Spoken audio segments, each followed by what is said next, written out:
comment vous allez mes Dirty Love? J'espère que vous allez bien. Moi je vais super bien par la grâce de Dieu. Aujourd'hui nous allons parler des veines. Oui, des veines apparentes.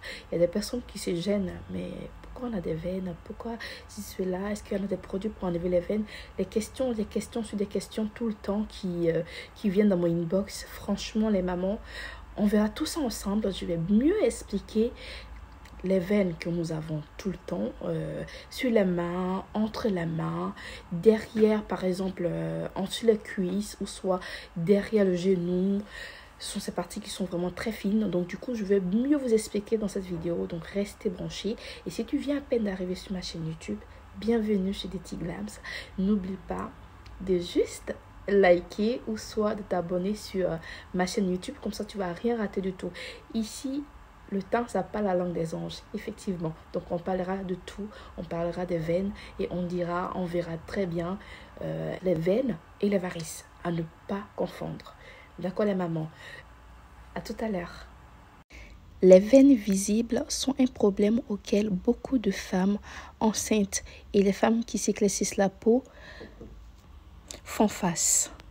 Il n'est pas nécessaire de s'en inquiéter. Le volume de sang d'une personne enceinte est plus élevé que celle d'une femme qui n'est pas enceinte.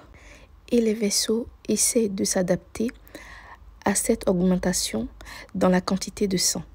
Pour les veines visibles, pour des personnes qui font le tcha ou s'éclaircissent la peau, la graisse corporelle basse peut également être une raison pour laquelle tes veines sont très visibles. Les personnes maigres ont une fine couche de graisse sous la peau, ce qui les rend plus prédominantes. En conclusion, si vous ne voulez pas avoir des veines apparentes, évitez de mettre le tcha où vous avez moins de graisse. Le milieu du bras, derrière le bras, voilà. Ou prenez une gamme qui sera moins forte que celle que vous avez prise. Nous allons parler maintenant de la varice. C'est quoi une varice? Une varice. Les varices, c'est une maladie de la paroi veineuse. Sous l'effet de la pesanteur, les veines se dilatent. Le sang qui naturellement devrait circuler normalement sans problème, c'est comme s'il restait coagulé en fait dans les veines. Et ces veines-là, ce sont des veines qui peuvent plus rester, ces veines-là ne fonctionnent plus. Donc qu'est-ce qu'il faut faire? Si vous avez par exemple des veines fines, comme cette photo-là, on peut l'enlever au laser. Et si c'est vraiment grave, comme cette photo-là, là, il faut vraiment l'opérer. Je vais vous laisser regarder la vidéo. Vous pourrez mieux comprendre les varices et les veines. Les petites varices, comme sur la photo, vous pouvez l'enlever avec une séance de laser ou soit des injections qui se fait directement par des spécialistes. Ne vous faites pas avoir par des femmes qui vendent des produits contre les varices. Et les varices chroniques, il faut les opérer. Il faut retirer en fait les veines qui sont plus fonctionnelles. Et ça, c'est avec des spécialistes aussi, il faut le faire. Donc les mamans, je vous laisse regarder la vidéo qui montre très bien comment on fait l'opération des varices chroniques. C'est un tatouage spécial. C'est à ce rituel très particulier que l'on reconnaît à coup sûr une opération des varices.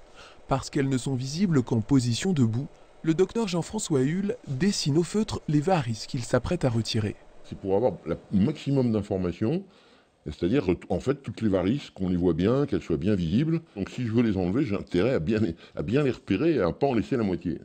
Ça, c'est bon. Une fois au bloc, le chirurgien n'a plus que son dessin pour se repérer, car en position allongée, les varices disparaissent. Et vous dites, hein, vous exprimez s'il y a des choses. Je suis là, j'écoute. Hein. Pendant toute l'opération, le patient restera conscient, car la technique pratiquée ici est mini-invasive. Seules les veines malades seront retirées.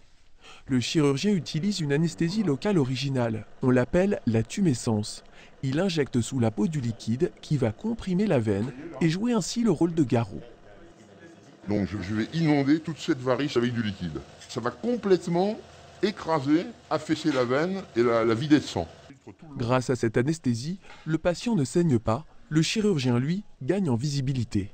Je fais des tout petits trous d'1 millimètre, 2 millimètres. Je vais en faire plusieurs, mais on va voir tout à l'heure. Voilà. Donc je fais des petits trous et j'attrape la veine. Vous voyez, c'est ça la veine. Alors la veine, elle n'a pas un globule à l'intérieur, elle est toute blanche et toute exsangue. Vous voyez, regardez, je tire et j'extrais la veine, vous voyez, progressivement. J'arrive à... C'est comme un tricot quand vous tirez une maille. C'est un jeu de patience, vous allez voir, c'est un jeu assez marathonien. Il y en a pour un peu de temps quand même, mais... Une par une, les veines malades sont retirées à l'aide d'un crochet. Leur aspect sinueux et abîmé sont la preuve qu'elles n'assuraient plus leur rôle dans la circulation sanguine. C'est un réseau de varices sous la peau qui est pathologique, qui reflue. Il n'a aucune valeur drainante. Donc les veines superficielles variqueuses, on peut les enlever comme on veut sans le moindre inconvénient. Monsieur, tout va bien?